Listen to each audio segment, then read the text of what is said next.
Tenemos a Adrián Celaya, presidente de K Group. ¿Qué tal, Adrián? Muy buenas tardes.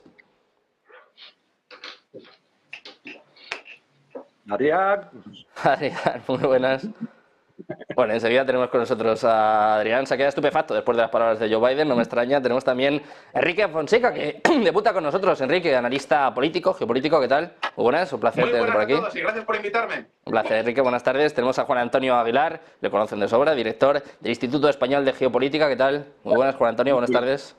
un placer como siempre. Placer tenerte por aquí. Tenemos a Luis Rodrigo de Castro, Relaciones Internacionales del CEO. ¿Qué tal, Luis? Muy buenas. Muy buenas tardes, ¿qué tal?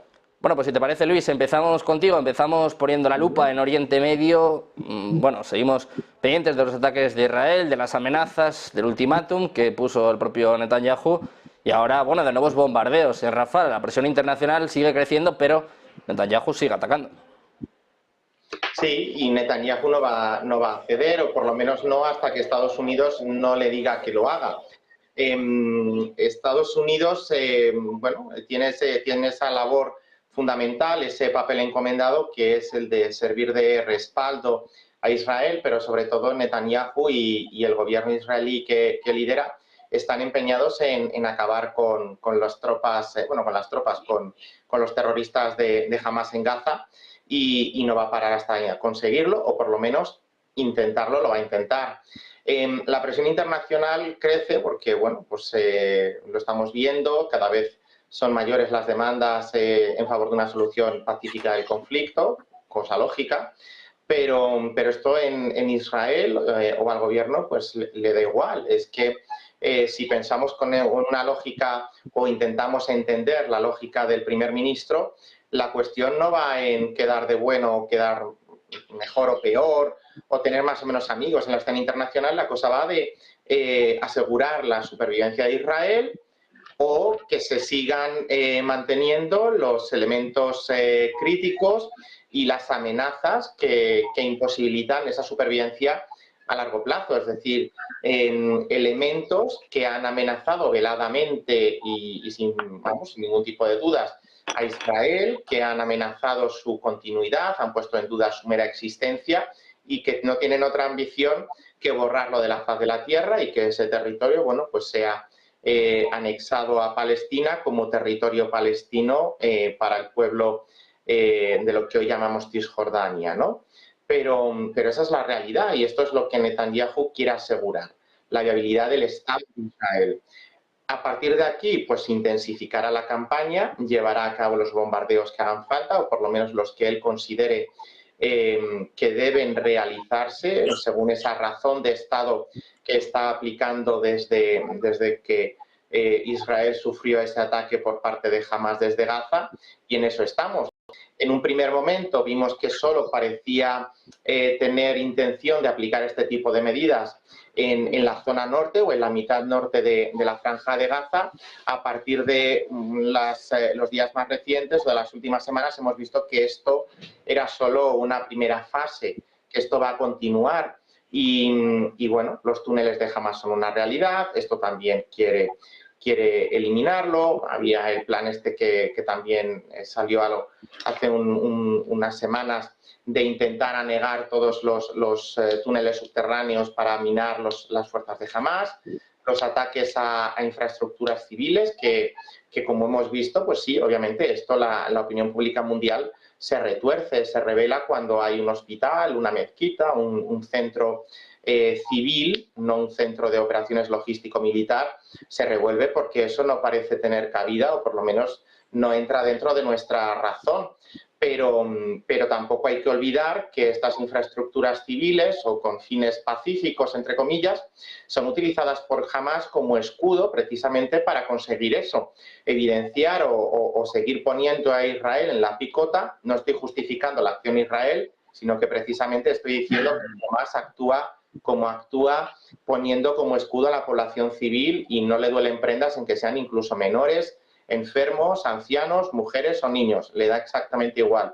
Por tanto, por no extenderme mucho más, la ambición de Netanyahu es esa, acabar con Hamas en Gaza para intentar eliminar o extirpar esa amenaza dentro de un plazo relativamente corto, medio de tiempo, precisamente con el objetivo de garantizar la viabilidad y la supervivencia del Estado de Israel, que coexiste con una realidad muy compleja en esa zona y con vecinos que no le son para nada favorables, sino todo lo contrario, son bastante hostiles, con mayor o menor intensidad según el momento, pero lo son. Bueno, pues pendientes de los movimientos por parte de Israel. Juan Antonio, quiero saber cómo estás viendo tú este conflicto y también la presión internacional a la que aludíamos, sobre todo con el foco puesto en Estados Unidos, que parece que se va distanciando. Conocíamos palabras de Joe Biden, que está cogiendo gusto de insultar, por cierto, también insultaba a Netanyahu hace un par de semanas, le llamaba imbécil y parece que, bueno, está presionando a Israel, pero Netanyahu va a lo suyo. Vamos a ver, yo es que escuchando a Luis da la sensación de que quien está sufriendo un genocidio es Israel. Es decir, yo no he dicho eso. No, digo, da la sensación. Es decir, vamos a ver, es decir, no es Rafah, es que en las últimas horas hemos tenido el bombardeo, el ataque al hospital Nasser, hemos tenido la voladura de una mezquita, hemos tenido el bombardeo con convoyes humanitarios, hemos tenido ataques al sur del Líbano, hemos tenido un ataque a la capital siria, Damasco, hemos tenido amenazas de ataque a las instalaciones nucleares de Irán y hemos tenido el bloqueo de alimentos, medicinas y hasta agua. Y es que esto es lo que tiene que garantizar la seguridad de Israel. Sí, es que no se trata de opiniones, no se trata de un relato, se trata de derecho internacional. Es que se trata de aplicación de las resoluciones de las Naciones Unidas. Es que de verdad, vamos a ver, vamos a quitarnos ya máscaras. Es decir, aquí el representante chino ante la Corte Internacional de Justicia ha dicho ayer mismo, cuando se lucha contra una ocupación no se puede llamar terrorismo. Y es lo que hay en Gaza y lo que hay en Cisjordania es ocupación y lo que hay en los Altos del Golán es ocupación y lo que hay en el sur del Líbano es ocupación. Es decir, vamos a ser serios, vamos a ser serios. Y no es Netanyahu. Es decir, quitémonos ya al muñeco que nos han puesto para que le demos el pim pam pum, los golpes. No es Netanyahu. La última encuesta entre la población israelí, el 76% apoya lo que está haciendo el Estado de Israel, lo que está haciendo su gobierno. El Parlamento, la Knesset, ayer votó en contra de reconocer ningún Estado palestino. Y a pesar de lo que dice Biden y a pesar de lo que dicen los representantes norteamericanos y de toda la monserga que nos han soltado estos días, hay una realidad, un hecho claro, Consejo de Seguridad de Naciones Unidas, propuesta de Argelia para un alto el fuego, veto de Estados Unidos. Estas son las realidades. Y lo demás, si queremos aquí, es decir, ponernos a hacer especulaciones y discursos diletantes y demás, estos son los hechos. Y lamento mucho, pero es que es una situación que es insoportable desde el punto de vista del derecho internacional, desde el punto de vista del derecho internacional humanitario y desde el punto de vista de la legalidad internacional amparada en las resoluciones de las Naciones Unidas. Y mientras eso no se acometa ahí en la raíz, pues nada, seguiremos culpando a Netanyahu como si fuera un loco que por la mañana se levante y ha dicho, a ver, ¿qué bombardeo hoy? Venga, por Dios, que seamos un poco más serios ya, porque es que está muriendo mucha gente, muriendo miles de niños, y esto es inconsentible. ¿Cómo ves tú este conflicto, el papel de Estados Unidos y también, como venimos comentando en las últimas semanas, el papel que pueden jugar las elecciones estadounidenses? Porque cuanto más dure, más se va a acercar a las elecciones y no sé si a Biden le va a interesar mucho tener tantos conflictos abiertos. Enrique, sí, perdona, te preguntaba. ¿Me dices a mí? Sí, te preguntaba a ti vale. ¿qué opinas de este conflicto? Bueno, pues vamos a ver, me gustaría añadir, apuntar un par de cosas respecto a lo que ha dicho Juan Antonio. Lo que decía Juan Antonio, una cosa que sí que tiene razón es que no estamos hablando de Netanyahu, estamos hablando de todo Israel. De hecho, ahora mismo Israel está en un gobierno de concertación, donde está Netanyahu con Benny Gantz. Entonces, aunque estuviera Benny Gantz de líder, seguiríamos con la misma estrategia, porque es una crisis existencial del Estado de Israel. O sea, esto es política de Estado y es la supervivencia de este Estado. Y ahí es cuando le pregunto a Juan Antonio, ¿cuál es la alternativa? Porque incluso aunque fuéramos, los israelíes no quieren y los palestinos tampoco. Si fuéramos a la solución de los dos estados, ¿cómo que los palestinos no quieren? Que acabar con Hamas. ¿Cómo que los palestinos no quieren? Es perfectamente comprensible que ahora mismo Israel no Netanyahu. Israel necesita acabar con Hamás. Esta noticia del bombardeo de Rafah podemos discutir en los detalles y, bueno, pues distintos detalles tácticos, pero estaba claro desde el primer momento que Israel iba a ir con todo a invadir todo Gaza, desde el norte hasta el sur, porque es que no tiene otra alternativa. ¿Qué puede hacer Biden? ¿Qué puede hacer Estados Unidos? Evidentemente Joe Biden no puede hacer nada. Primero, porque hay un mito que se suele tener mucho en las charlas de geopolítica y tal, que es ese mito de que poco más o menos Estados Unidos lo puede todo y Estados Unidos le dice a los países lo que tienen que hacer. No, Estados Unidos es un firme aliado de Israel, sí, eso es cierto. Ayuda muchísimo a Israel, todos los años manda 3.000 millones de dólares en ayuda militar, así, tacata, pum, aquí tienes 3.000 millones de dólares y es una de las piezas más importantes de la estrategia de Estados Unidos en la región. Ahora bien, Estados Unidos no puede llegar a Netanyahu y decirle, oye, deja que Hamás siga existiendo en Gaza, lo que supone una crisis existencial para la propia existencia de tu Estado. Entonces, evidentemente, Joe Biden sabe que es que no tiene muchas más alternativas. Es que, ¿cuál es la alternativa? ¿Negociar con Hamás? Perdona. No, la alternativa es aplicar el derecho internacional. No, la alternativa es aplicar el derecho internacional. No pueden. Es que, ¿cómo que no pueden? Israel no puede permitir que Hamás siga existiendo. ¿Cómo que no puede? Vamos, es que... Hombre, vamos a ver, a no ser que tu postura sea decir que Israel desaparezca. No. Que mi postura... Estados Unidos, una parcelita que les pongamos en Burundi y entonces, vale, desaparezca. No. Creo que es comprensible que los israelíes no juguemos con la bolita, a ver dónde cae. No, vamos a ver. Mi postura es la del derecho. Yo no juego con la bolita. Sí, mi postura es la del derecho. Aquí nadie ha dicho que Israel tendrá que desaparecer. Mi postura es la del derecho internacional. Está clara en las resoluciones y más los límites fronterizos que tienen que aplicarse. Aplíquese, si hay que poner fuerzas de intermediación, como se ha hecho en multitud de conflictos, se ponen y se garantiza la seguridad de Israel. Pero no digamos que es que no hay solución y que la única solución es cometer un genocidio en Gaza echando a 2,5 millones de personas. Perdona, solamente porque es un ataque. Podemos decir que es un ataque brutal. Podemos condenar la brutalidad del ataque. Podemos decir que no deberían bombardear hospitales, aunque jamás está utilizando escudos humanos. Pero ya. El argumento ese es el argumento de Netanyahu.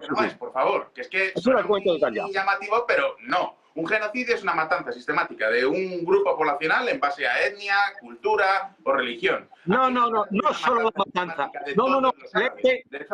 Léete las 5 condiciones de genocidio que establece el derecho internacional. No solo es la matanza. Son más cosas. Por eso la Corte de Justicia está avisando del tema. Hay árabes viviendo en territorio israelí. De hecho, no solamente tienen derecho a voto, sino que incluso hay partidos políticos árabes con representación en la Knesset. ¿Y qué me quiere decir con eso? La Knesset es el Parlamento israelí, por cierto. Por si alguien no sé qué quiere decir con eso. Pues hombre, que si estamos hablando de un genocidio, es decir, un intento de exterminar sistemáticamente a un grupo étnico, no, de exterminar no. También se les había exterminado genocidio también es expulsar de sus territorios o incluso eliminar una lengua o las condiciones culturales y tradicionales de un pueblo, que no solamente es exterminar. Es decir, vamos a ver, es que esto es una cuestión de derecho internacional, amigo.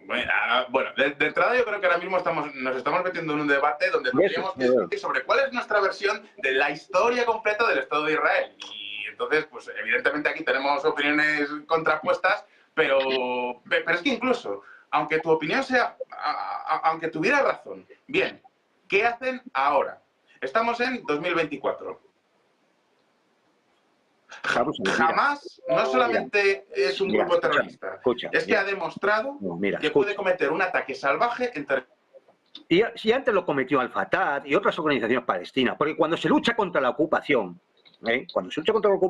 pasan estas cosas. Son 6 décadas de ocupación. Son 6 décadas de ocupación. Lo que tiene que hacer es, por ejemplo, el alto el fuego inmediato, que lo podría haber asegurado el Consejo de Seguridad de Naciones Unidas hace 48 horas. Y no es Israel quien lo ha vetado. Lo ha vetado Estados Unidos. Bueno, no sé. Me estoy metido aquí en un duelo solamente con un compañero y no, que hable Adrián. Enseguida seguimos, Juan, con este debate, pero como bien estaba diciendo Juan Antonio, queremos escuchar también a Adrián, tanto su opinión sobre este debate como su opinión sobre este conflicto. Adrián, quiero saber cómo ves sobre todo los últimos acontecimientos de lo que está ocurriendo en Oriente Medio. Sí, dos cuestiones. Yo suelo intentar evitar, hablando de ese tema, la palabra genocidio, porque es cierto que tiene distintas... Una cosa es la interpretación habitual y luego en los textos jurídicos internacionales la interpretación no es siempre la misma. Pero yo sí creo que no hay ninguna duda, y por eso suelo utilizar este término a la hora de referirme a lo que está sucediendo en Gaza, es que estamos hablando de una limpieza étnica. Limpieza étnica es abordar un territorio y desplazar a los habitantes de ese territorio de forma premeditada. Eso es una limpieza étnica y yo creo que no hay absolutamente ninguna duda de que eso es lo que está sucediendo en Gaza. Por la forma en la que se está actuando, por ese destruir barrios enteros y no por razones operativas, sino ya después de que se ocupan, se destruyen los barrios, se destruyen las instalaciones sociales, se destruyen todo el equipamiento con el objetivo de que los palestinos no puedan volver. Y a esto le añadimos las declaraciones continuadas de dirigentes políticos y sociales de todo tipo de que hay que echar a los palestinos y las continuas gestiones hechas con distintos países para que se los lleven. Claro, En ningún momento se dice va a ver dónde los ubicamos en Israel, ¿no? Oye, si yo soy el que por razones militares cree que ahí tiene que desplazarse, pues cojo y lo reubico en Israel. No, a ver quién se los lleva, ¿no? Es evidente que es un objetivo de limpieza étnica, ¿no? Pero bueno, aquí lo más importante es qué es lo que hay detrás de esto, porque claro, como Luis ha hecho el planteamiento de la lógica de Israel. Y a mí esto es lo que me parece preocupante en este momento, porque Israel está actuando de esta forma, digamos, tan bárbara, desde luego no porque lo necesite por razones existenciales. Es decir, si ha sufrido un ataque, pues bueno, pues respondo a ese ataque, pero no solo responder a ese ataque. Esto está yendo hace tiempo ya que ha ido muchísimo más allá, con 20.000 personas muertas, con un objetivo de echar al mar a 2 millones de palestinos, por decirlo de alguna forma, ¿no? Pero la lógica que hay detrás de esto, ¿cuál es en este momento? Porque, claro, hay que pensar que los dirigentes israelíes no están locos, ¿no? ¿Por qué están haciendo esto? Están actuando como de alguna forma han podido actuar durante 70 años, efectivamente, gracias a ese respaldo de Estados Unidos. Y lo han podido hacer porque en las últimas décadas Estados Unidos controlaba el mundo, pero ahora ya no lo controla. Y entonces, en ese contexto, hacer eso no es garantizar, lo que están haciendo no es garantizar la existencia del Estado de Israel, sino todo lo contrario. Es decir, hacer imposible la salida futura del Estado de Israel donde está. Porque ya no va a haber un Estados Unidos que les proteja frente a cualquier conflicto. Eso se ha terminado. Entonces, ¿por qué están haciendo eso en este momento? Los israelíes se dan cuenta de esto y hace tiempo ya que han hecho ese análisis. Solo hay dos explicaciones. Una, que estén pensando en un conflicto regional en el que cuenten con esa reserva del arma nuclear, que es algo de lo que no se habla, pero todo el mundo sabe que los tiene y que de alguna forma están pensando en jugar con ese tema. Y el segundo es, y de esto desgraciadamente hay sospechas desde hace muchos años, porque muchos movimientos, muchos ataques de Israel en Siria, en Líbano, etcétera, no se entendían por razones operativas, eran constantes provocaciones que solo se entendían en el contexto de intentar provocar un conflicto mayor, un conflicto regional. ¿Y cuáles son las razones de esto? Pues precisamente la única explicación es precisamente de que el gobierno de Israel se da cuenta de que la historia está corriendo en contra suya y quieren cambiar la historia. Es decir, el mundo está cambiando hacia un mundo multipolar, su apoyo fundamental, que ha sido Estados Unidos, ya deja de controlar el mundo y están perdidos en ese contexto. Se sienten perdidos desde el punto de vista de ese proyecto expansionista del Gran Israel. Claro, la otra alternativa que tendrían sería abrir un proceso de negociación, establecer otro tipo de relaciones, sobre todo con los palestinos, y empezar a pensar poco a poco en un futuro en común entre los dos pueblos, ¿no? Pero ahora con lo que están haciendo ahora, desde luego lo están haciendo imposible con los palestinos y con todos los países de alrededor. La única interpretación es que lo que quieren es precisamente cambiar el contexto de la historia y junto con esos sectores de Estados Unidos, en parte del Reino Unido y tal, más agresivos, pues quizás, como nosotros vamos a decir, romper el tablero. Romper el tablero. Exactamente. Pues pendiente